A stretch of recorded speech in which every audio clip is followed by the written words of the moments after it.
This is Project Audion, timeless audio dramas for modern times, created the classic way. Hello, I'm Larry Groby with the Generic Radio Workshop. You know, radio scripts come to Project Audion in many ways. This particular large, slightly musty stack of scripts was boxed up and shipped to the Generic Radio Workshop not long ago.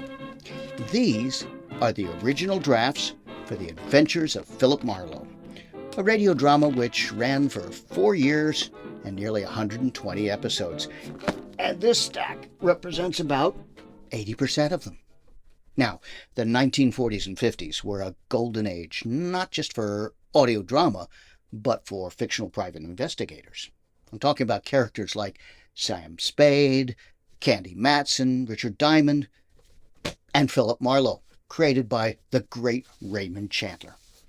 Radio was wonderful for detective stories. You could give your hero a new case every week, and new supporting characters could be drawn from all walks of life.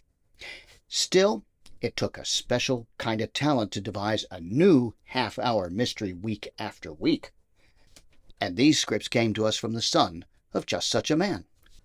From California, we'd like to welcome to Project Audion Mr. Robert Mitchell. So what would you like to know about first? So, Mr. Mitchell, your last name isn't Chandler, I see. Well, Mr. Chandler, okay, in 1947, 48, Mr. Chandler was a major crime fiction author, a novelist, and screenplay writer.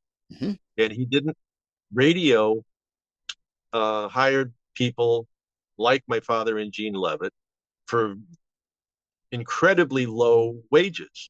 And there wasn't much of a union at that time. When Dad came back from World War II, he moved to came to Los Angeles. My mom and Dad had married just before he shipped out. Mm. So they hadn't seen each other for like 2 years. And he moved into her apartment when he got to Hollywood, which was basically the size of my apartment studio. So now he's got a daughter, and he's got a wife, and he's got a writing career. Where could he be by himself and write? He went into the bathroom, and he straddled the toilet and put the typewriter on top of the toilet tank. Mm-hmm. As my sister told me, that's how Dad was writing in those very early years. And I found what I think is my father's first Hollywood credit. He won the weekly Why I Love Free Speech contest at the radio station KMPC. And he received a $10 prize in November of 1946. That's pretty substantial. It was, and my sister would have been 1 month old at that time. So that's where the $10 went, undoubtedly. My father and Gene got to meet Raymond Chandler. Really? They drove down to La Jolla. The show had been on for a year in 1949, and spent an afternoon with Raymond Chandler, which is something. You know, it was always pretty something. I have some letters, a couple of letters from Raymond Chandler, chatting about this and that. They didn't talk about the radio show extensively, interestingly enough. My father's memory of it was that Mr. Chandler had some sort of skin problem on his head. Some kind of, I think it's one of those skin problems you get when you're anxious and under pressure.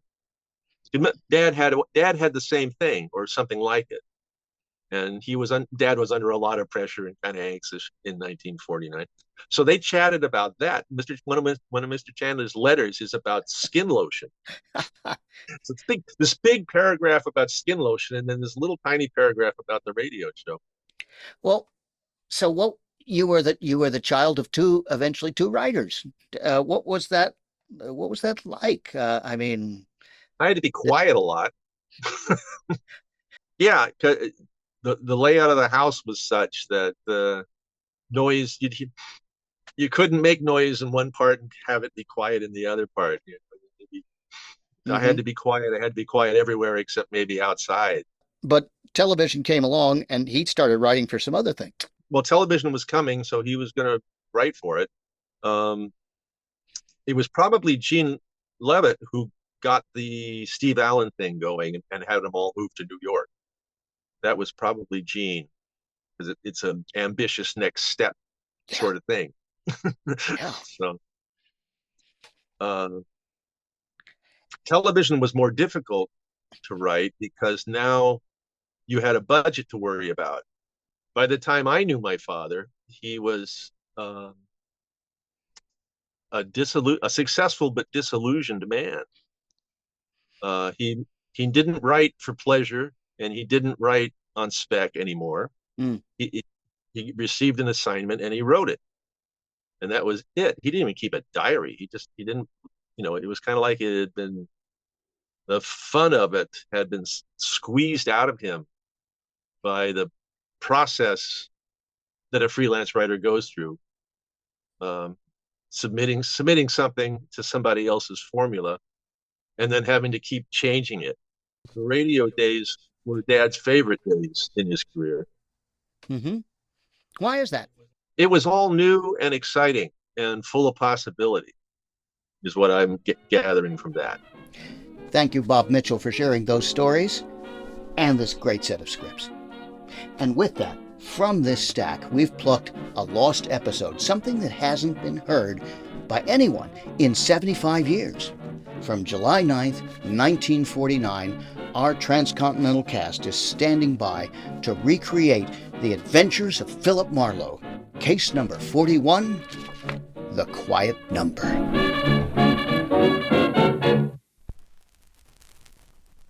Get this and get it straight. Crime is a sucker's road, and those who travel it wind up in the gutter, the prison, or the grave. There's no other end, but they never learn.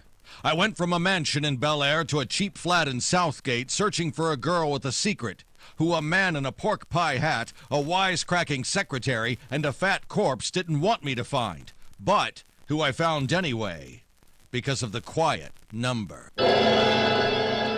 From the pen of Raymond Chandler, outstanding author of mystery, comes his most famous character and crime's most deadly enemy, as we present The Adventures of Philip Marlowe.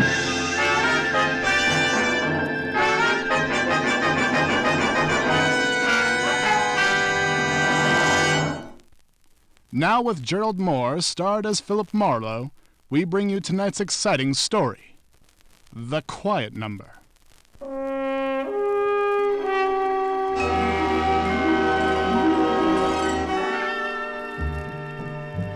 The night had been dead calm and sticky hot. It left the city red-eyed and exhausted. The morning was already breathless and boiling. It was the kind of heat that jangles your nerves and draws your temper as tight as a drumhead. When my phone rang and a man's voice, edged flat urgency, asked me to come to a house in Bel Air, I knew he was feeling the heat too. It was Carlton Lamb. He had lived in Beverly Hills when I'd worked for him 6 months ago, and as I drove out to the address he'd given me, I realized that the man who had fought his way from hot dog vendor to king of the concessionaires had taken still another step up, and from the size of his new house, it was a big step. I parked and followed a curving walk past a green swimming pool already alive with young bodies too sun-browned to be admirable, and saw Lamb himself standing apart, like he was confused by the very wealth he'd worked so hard to get. When he saw me, he motioned me into the house. And the look in his eye meant only one thing. The same thing as before. Sylvia.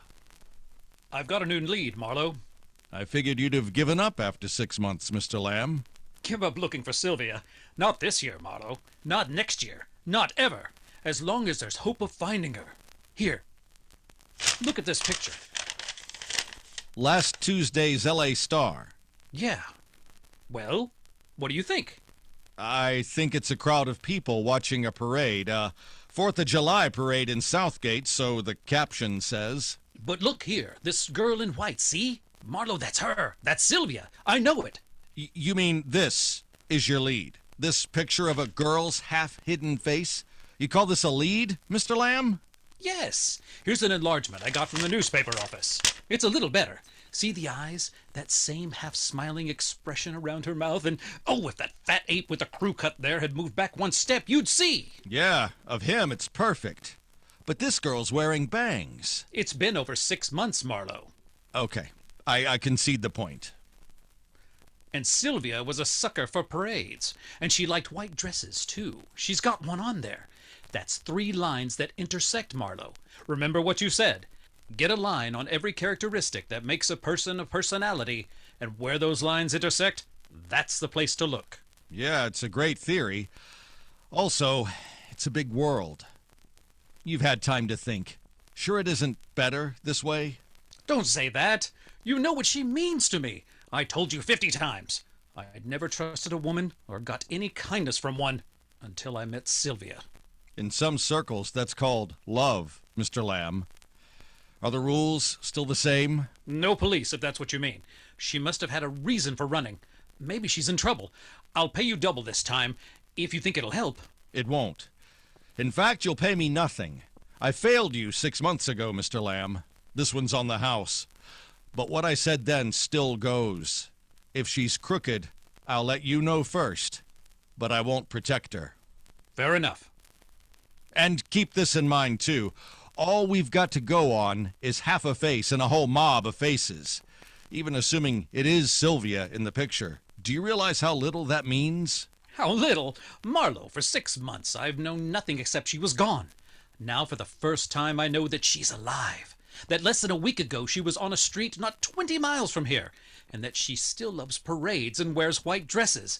And that means somewhere she still buys white ginger perfume and orders almond duck Cantonese style and As probably Lamb works went as down a the familiar secretary. list of things that Maybe identified the somewhere girl I found knew one so somewhere in the well but city. had never seen, You've got to find all her the this time, memories Bill. from You've 6 got months to. before came rushing back.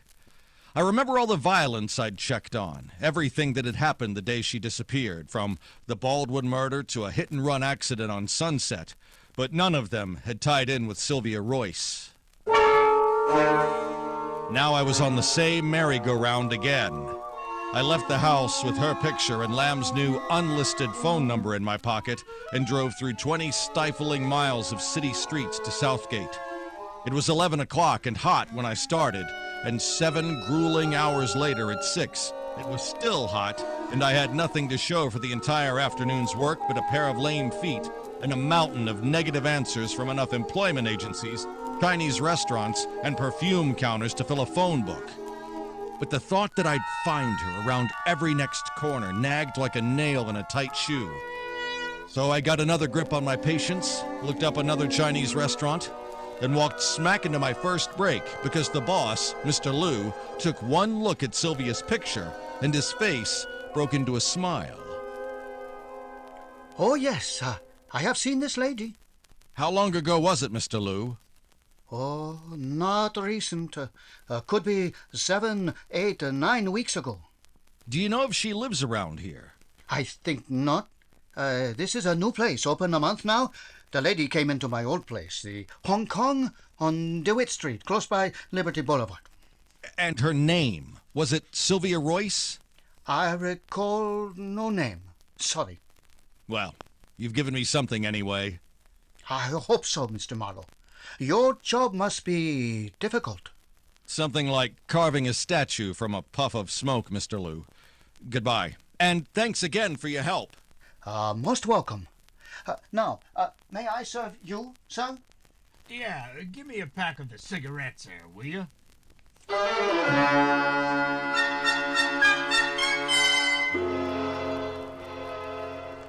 Maybe the heat had made me jumpy, but as I walked out, I was more than half sure that the man who wanted cigarettes, a pair of lifeless blue eyes under a gray pork pie hat, had shown a lot of interest in my work.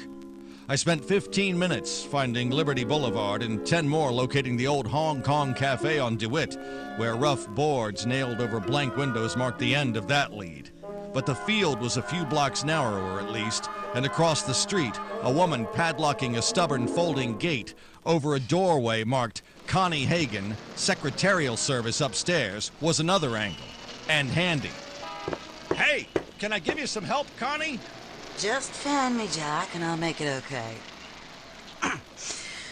Here, that'll hold it. I don't know who'd want to steal a few orange crates and a pile of secondhand goose quills anyway. Do you? The secretarial racket's not so good, I take it. And you can keep it. If you've heard a loud noise lately, brother, it wasn't business booming. Got some typing? Not exactly. I'm looking for a girl named Sylvia Royce. Here's her picture. Ever see her or hear of her? Who did you say you were? So far, I didn't. The name's Marlowe. And the Dodge? Sequoia credit adjusters. Uh-huh. That'll get by like a $7 bill, you private eye, you. Okay, so now it's your pitch. How about Sylvia Royce? I don't know anyone by that name. Then you know that face by another name. What is it? You're nuts. Come on, you showed too much bridge work when you took your first piece. Let's have it. Well, look who's shoving. I said the name means nothing to me, and I never saw the face before. Now, if you don't mind, my feet are beginning to fry on this sidewalk. I'm going home and soak them in ice water. Why don't you do the same with your head? Just a minute, Connie. You're not that tough. What have you got against private eyes? A drawer full of unpaid accounts, Jack.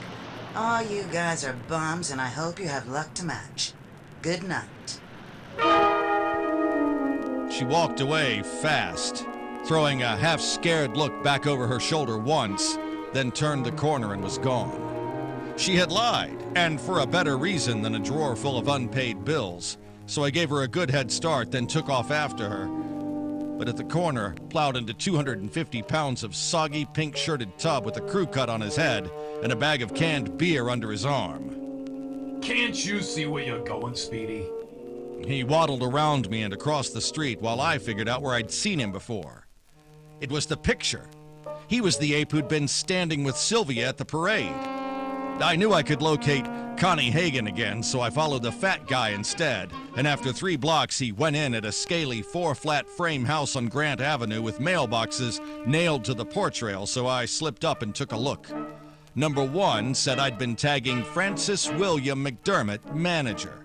2 and 3 meant nothing, but the name on number 4 was Ruth Whitley, and pay dirt, as any rookie in the Missing Persons Bureau knows, because trading names with the local avenue is one right out of the book, and Sylvia Royce had lived a year on Whitley Drive in Hollywood. I was as eager as a kid in a candy store as I went in past the half-open door marked manager and started up the stairs. But that was as far as I got when a hand like a catcher's mitt full of buckshot landed on my shoulder and jerked me around. Hold it, friend. The sign says no peddlers. Where do you think you're going? Upstairs to number 4. I've got a message for Ruth Whitley, and it's important, so take that paw off me. That's so? Well, she's not in, so I'll take the message for her. What is it? Personal, for one thing. You don't say. And who's it from? Sylvia, for what it's worth to you. Sylvia, huh? It's a hot night, ain't it? Care for a beer? That's my door there. Go on in. You know, Miss Whitley's lived here 5 months now, and we're real friendly. Like brother and sister. I sort of look out for her. Well, that's nice. Yeah, sit down. Now, this message of yours, you say it's about somebody wanting to say Ruth. I said it was personal. That's all. I know that, Mac. But I'm a friend of hers, remember? If she's in trouble, I ought to be the first to know. What makes you think she's in trouble? Oh, things. Like her moving in here with a flock of duds too fancy for her dough. Like her not ever going up to Hollywood, even for a ride on Sunday. Like her getting messages from Sylvia. Want a glass with your beer? No, thanks. You've got a long nose for other people's business, McDermott. When you manage a joint like this, you gotta have. Sometimes them pretty tendons, they're the tricky ones. A little information might be a big help to me, pal. Sure it might. With enough of it, you could even put the bite on her, I'll bet. Well, you're smart. Let's see how smart. For instance, this Sylvia. Just who is she, pal? A girl in a song, McDermott. I don't get it. Not from me, you don't, you fat louse. I'll be seeing you around, no doubt. Wait a minute, friend. If you don't tell me, I'll get it some other way, because I'm not turning loose of this now. Not now, I'm not. I'm getting too many good ideas. Look, When there's a pie around, you might as well cut yourself a slice. What do you say? Let's talk. I'll have to think it over. Oh, you will, huh? Then think it over outside. And something else. I run this house. So don't try to get back in without checking with me first. I'll be expecting you. So long, pal.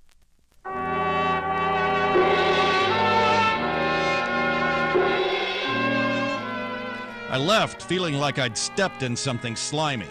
Outside it was dark. The sun had gone down, but the mercury hadn't, so I was sweating again when I reached the corner. I cut down through the alley and saw that a flight of stairs went up to the service porch at the rear of Ruth Whitley's flat. Then I walked back to my car on Liberty Boulevard, drove to a drugstore nearby, and called Carlton Lamb. Is it really Sylvia, Phil? Are you sure? Not completely, but I'd give odds. Will you be in all night? Why, yes. Why? I may want to call you in a hurry. What do you mean? What's wrong, Marlowe? Nothing yet. Just take it easy. Could be I hit a little too close, that's all. I may have talked to her best friend. Also, I met a dead wrong guy who runs her apartment house. He's got his nose in the wind, and it's a very nasty nose. Listen, Phil, maybe you better ease off. If we lose her now, if anything should happen to her, It's too late. She's bound to find out that... Look, I'll call you back later, Carlton. There's a pork pie hat outside here I think I'd better try on, just for size. You can crawl out of that magazine now, Blue Eyes. I'm all through with the phone. Huh? Oh, thanks. Hey, just a minute. Come back here. Hey, what's the idea? You tell me, Buster. It's getting so every time I look up, I see that pork pie hat of yours. Is something wrong with the hat? Not especially.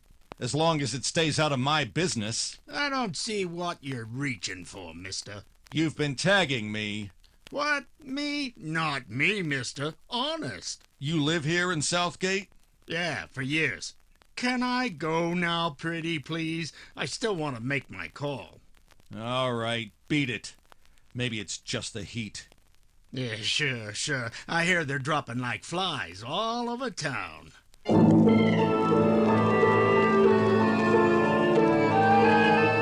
When he stepped into the booth, I went out, got in my car, and rolled slowly down the street, my eyes on the rear-view mirror, and I saw him run out, pile into a coupe, and follow. So I led him through a mile of back streets, then took a corner fast, U-turned, lights out, and waited. But he didn't fall for it, which made it my turn to play sucker, because when I moved again, I couldn't tell if he was tailing me or not. That was bad. So I spent 20 minutes making sure he couldn't be before I went back to the house on Grant Avenue. All the lights were out, even McDermott's, but I parked on the side street and took the back stairs anyway, just in case. The screen door was unlocked, so I went in through the kitchen to the living room and turned on a lamp.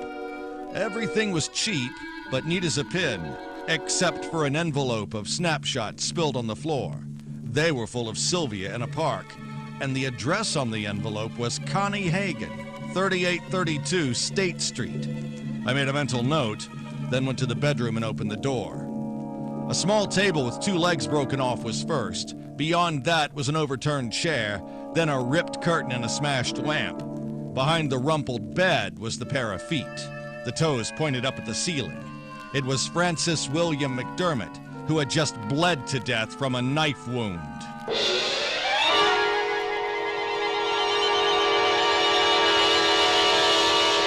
The phone was in the hall outside, and I dropped my nickel in and dialed the prefix of my client's quiet number, the unlisted one, when a hand reached over my shoulder and pressed the receiver hook down, while the muzzle of a gun was jammed hard against my spine. You don't want to make a call. You don't want to call anybody, mister. Not just yet. I went to a lot of trouble to shake you, pork pie. You're good. How'd you pick me up? Easy, but never mind that. What do you want here? 10 minutes ago, I could have told you. Now I'm not just sure. I am. I think you better leave her alone. I think you better get out of Southgate and forget you were ever here. Well, what do you know? A knight in shining armor protecting his lady love. Yeah, that's right. And I'm dead serious. So lay off her. She's had enough. She must be quite a kid. Every guy she gets near winds up feeling that way about her. Except, of course, McDermott. Seen him recently? Yeah, that's why you got your nickel back in the phone there. I figure Sylvia needs a little time now, so do yourself a favor, mister, and blow. Fa. Do I get a minute to decide? Oh, why? Does that answer your question, mister?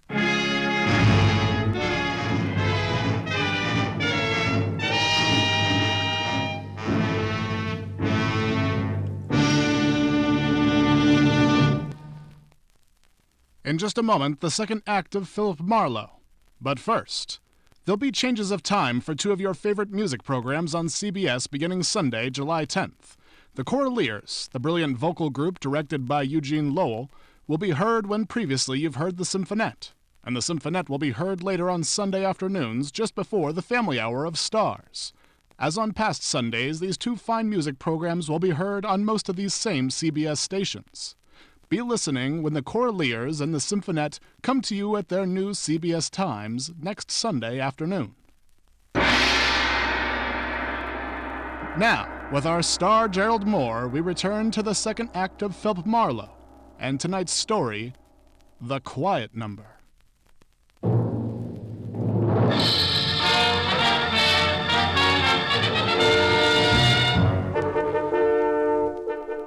When the man in the pork pie hat whipped his gun against my head, I didn't go out, but I went down so hard that my arms and legs took a vacation, and I laid there with the must of the cheap carpet in my nostrils and listened to his feet pound down the stairs. And when I finally managed to get up and out on the street myself, it was empty. I went as far as the corner, which got me nothing but a bad dose of vertigo, so I propped myself against a lamppost while the buzzsaws in my brain stopped spinning.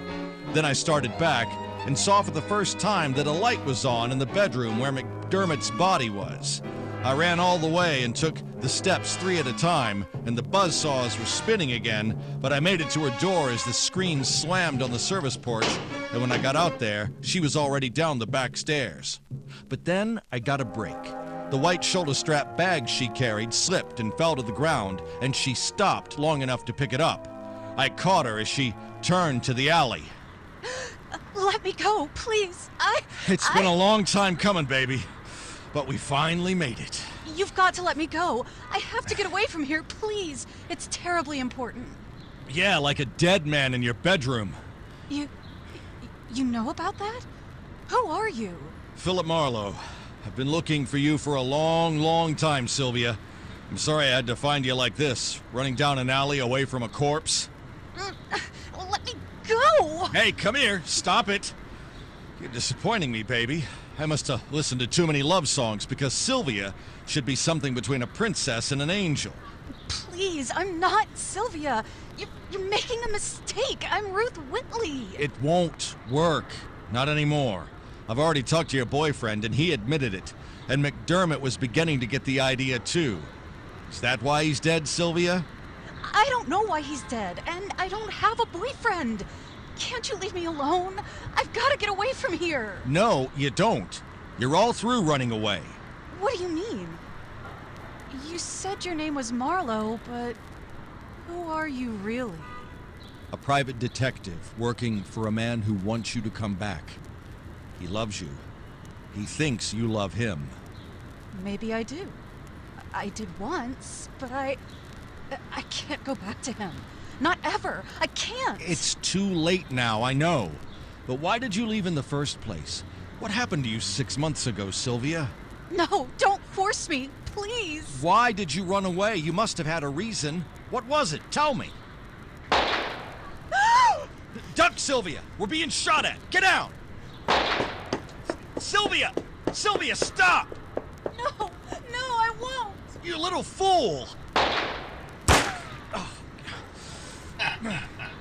Eat up, mister. Keep your head down or I'll split it for you. Sylvia's gone, isn't she? Yeah, she's gone. And stick your pork pie hat around that corner once more and you'll be gone too. But for keeps. That makes it cozy, doesn't it? Neither one of us can move. I guess I got here just in time. If you mean so Sylvia wouldn't have to talk, you did. She took her secrets with her when she left. Good. Ha, that's half my battle, mister. You may think so, chum, but your battle's just begun. What's more, you're a lousy shot. I was in a hurry, but I wasn't trying to hit you anyway. I got what I wanted, didn't I? And you'd better enjoy it fast. Hey, mister. Listen, we're both stuck. I can stay here just as long as you can, but there's no reason now. Want to talk it over? Hey, I said you want to talk it over. I didn't answer. Mister, Instead, I now picked up a look, tin can and edged out across the alley while I listened to the pressure pile up in his voice. Then I tossed the can past the corner of the wall he was hiding behind. When he spun around and threw the shots at nothing but noise in the dark, I made it to the other side of the alley, up onto a fence, and from there to a garage roof. I could see him. He was crouched low and looking around in panic because he knew I was moving, but he couldn't tell where. When he broke and ran, he headed straight for the side of the garage and stopped almost directly under me. I eased myself up to the edge and jumped. Oh! Hey, come here! Come here! Give me that gun! No, I want... Oh! Give me that! There! Oh! Now, we can talk, pork pie. Long and loud! Oh! Oh! Stop! No more! I've had enough! I haven't. Still owe you one good crack on the skull! Oh! Oh! Oh! No! Don't hit me again! I quit. I had to do what I did. I had to keep you away from Sylvia. Can't you understand that? I understand this. You're a jerk. Lovesick to the point where you'd shoot a man down to protect what might very well be a murderess. You're stupid, and therefore dangerous, and I ought to knock your head off just to keep you out of my way. No, don't! Then tell me something and keep it straight. Why did Sylvia take the name Ruth Whitley and hide out here in Southgate? I don't know. You're lying! No, I'm not. She wouldn't tell me. And where is she heading now? Come on! Away from you, mister, and fast, I hope. But in which direction, I don't know, believe it or not. I do. For one simple reason. Because you've been played for a sap all along. She's not in love with you. The guy she really loves lives no further than the other side of the city. Well, what's the matter, pork pie? Cat got your tongue? Hey, knock off the pork pie, will you? The name's Devlin. That's your last name. Your first is Sucker. Okay, yeah, she got away from both of us, so we're tied there. Otherwise, you win all the way, mister. Can I have my gun back? Empty? How nuts do you think I am? Well, my hat, then. You won't need that either. Get out of my sight, Devlin, and stay out. Go home and have a good cry. You deserve it. Go on, beat it.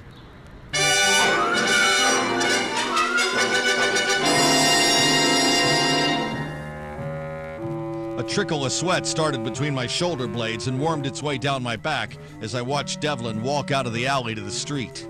A minute later, a car door slammed and a motor roared away. I leaned against the garage, looked at that crumpled pork pie hat on the ground, and for at least the 100th time, mopped my face with a handkerchief that did as much good as a fistful of kelp while I tried to scrape up enough energy to figure my next move. I made it fast when I realized that the garage door was being inched open. I stepped back and reached for my gun, but forgot it when a pair of eyes that sparkled like two holes in an army blanket blinked out at me. Oh, I didn't know anybody was still here. I thought you'd all left. You mean you were in there all the time?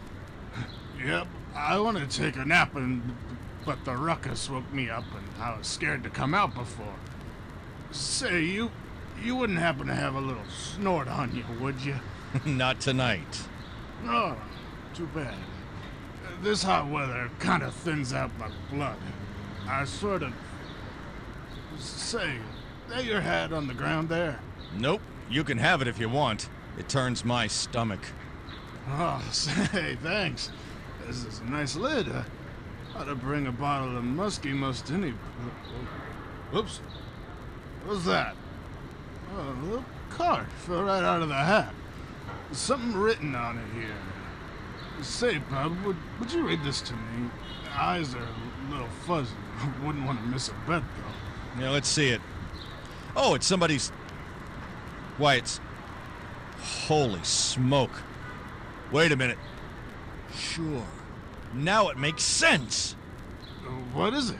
A switch that might put me back on the right track, and a hunch that I'd better get out of here fast. Listen, do you know where State Street is?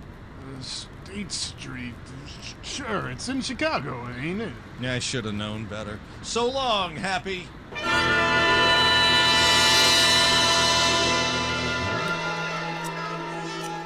I ran to my car and drove 2 blocks in the wrong direction before I found a citizen who could tell me that State Street was the other way. And for the 10 long minutes that it took to get there, I kept my fingers crossed in the hope that I was right about Connie Hagen. 3832 was a well-lit apartment over a dark delicatessen, so I scraped up to the curb, jumped out, and went up the stairs. Nothing but a house full of silence answered my first ring, so I put my ear against the panel and listened. When I heard a door close quietly inside, I rang again, and this time, Connie Hagen opened up. She'd have looked more relaxed with one foot in a bear trap, but she stood in the entrance like Horatius at the bridge, which meant that it was time to tread softly, but not slow down. What do you want, Marlowe? The same thing as before, Connie. And just why does that bring you to my door at this hour of the night?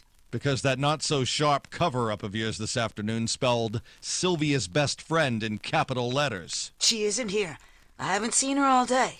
She didn't even call me. Then she will, baby, any minute. She's in a jam, and the way I figure it, she'll come right to you for help. So why not invite me in and avoid a sordid squabble? Wait. You can't come in here. Get out. Marlowe, please. Look, I could sit downstairs on the curb, but think what that would do to my dignity. I'm gonna wait here, Connie, so relax. Marlowe, if you don't get out of here, I'll... You'll nothing, and we both know it, so stop chewing your nails. You make me nervous. Well, what's this? A white shoulder strap bag. Give me that. Take it easy. You know, you're supposed to carry these things, not drag them. Look, dirt all over the bottom.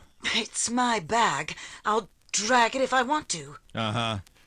Also, this is a nice little place you've got here, Connie. Small, but nice.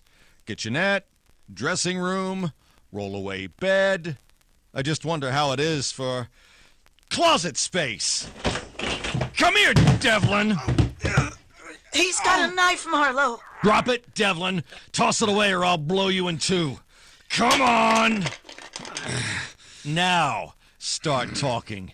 You haven't been taking chances all night to help Sylvia. You've been trying to kill her, haven't you? What? Why, you're out of your mind. You're crazy.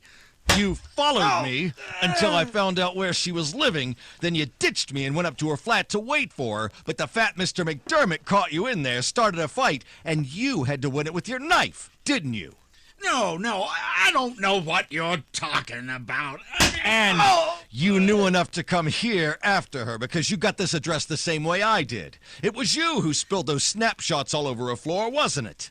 No, I can't take any more. Then talk.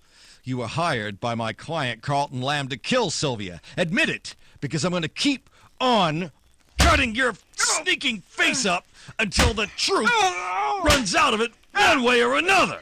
Marlowe, you'll kill him. Stop it. I'll talk. It happened just like you said. Lamb and I had to get Sylvia because she knew that he hired me once to pull a murder, the Baldwin murders, 6 months ago. She ran away when she found out. Lamb figured she was either gonna spill to the cops or try to blackmail him. We had to find her and shut her up. Where is she? Over there. The closet. In the back. She's out, that's all. You got here too soon. He hit her when he saw you drive up, Marlowe. He said he'd kill her if I didn't get rid of you. I'm sure glad you're stubborn, brother. Know how to use a gun, Connie? You bet I do. Here. If he moves, use it. Sylvia wasn't hurt. 5 minutes of cold towels and quiet talk put her back on her feet. And when she understood all that had happened, she told her part of the story. Told it more to the hot night out beyond the window than to me. About her love for a guy who turned out to be a murderer, and how that should have destroyed the love, but didn't. So she carried her secret into hiding, and would have kept it the rest of her lonely life because she could never escape her dilemma of loving a man and loathing a killer. And when she was finished, I took her with me to the telephone where I gave the Beverly Hills the police on the tip on Carlton Lamb and summoned a Southgate squad car for Devlin. And after that was done, and I started to dial another number, she guessed what I had in mind. You're calling Carlton, aren't you? Yeah. Technically, he's still my client and entitled to a report. If you don't mind, I'll go back to Connie now, Marlowe. I don't want to hear it. How long are you going to keep this up, Sylvia? Not long. I'll get used to the idea of what he tried to do to me, and then I'll get over it. Maybe someday I'll even forget it. Thanks for showing up when you did, Marlowe. A lush in the alley gets credit for that, Sylvia. He found a card in Devlin's hat, and it had Lamb's unlisted telephone number written on it. That was how I found out Devlin was connected with Lamb. It was a very lucky break. Yeah, even for my heart. Thanks anyway, Marlowe.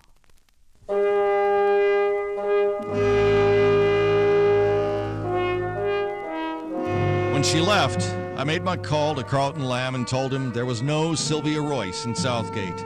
Just a girl named Ruth Whitley, who was going to be okay from now on. He realized what I meant, but it made no difference, because then the police walked in on him. I didn't bother to say goodbye. I just hung up. And hours later, when all the loose ends were tucked in on the triple-decker reports and I was back home in my apartment on Franklin, it was almost daylight again. I stood and looked out my window at the flat, hot city and wondered for a moment how many other Carlton Lambs with quiet numbers there were under the endless miles of rooftops. But that's the kind of thinking that gives you bad dreams, and that was the last thing I wanted as I pulled down the blind and went to bed.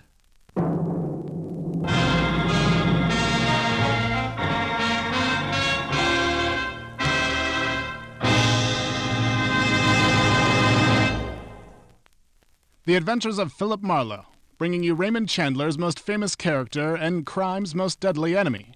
Star Gerald Moore and are produced and directed by Norman MacDonald. Script by Mel Donnelly, Robert Mitchell, and Gene Levitt. Featured in the cast were Francis Cheney, Jack Webb, Paul Dubov, Georgia Ellis, John Daner, and Edgar Barrier. The special music is written by Richard Arant.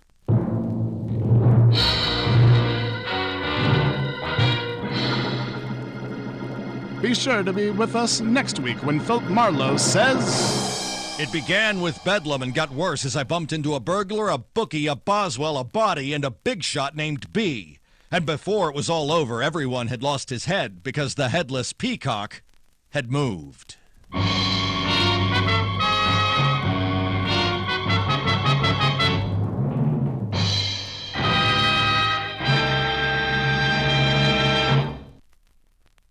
Amos and Andy are on summer vacation, but every Sunday night in their familiar CBS time, you can find tremendous adventure 30 minutes of solid thrills with Call the Police, a show that shows you how policemen in a large city tackle a case.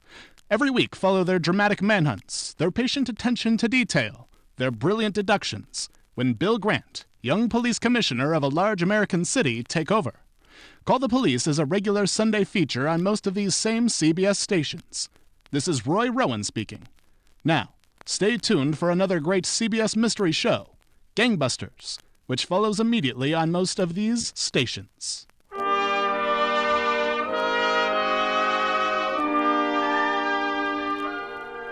This is CBS, the Columbia Broadcasting System.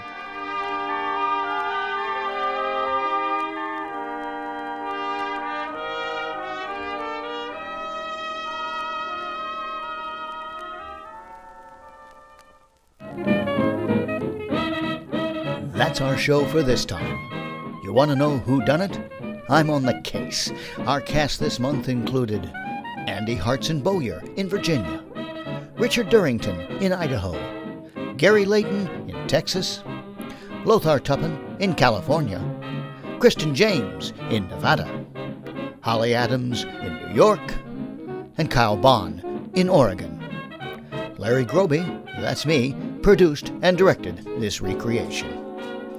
Hey, help us spread the word about Project Audion's recreations of classic audio drama like this one. Tell a friend, click the nearest like button, and listen to or watch our other episodes on YouTube or our podcast channel.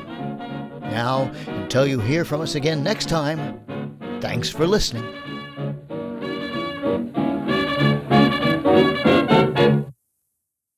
Want to talk it over? I didn't answer. Instead, I picked up a tin can and edged out across the alley while I listened to the pressure pile up in his voice. Then I tossed... wait a minute. Whoa, wait a minute. I still got more lines. I'm not done yet.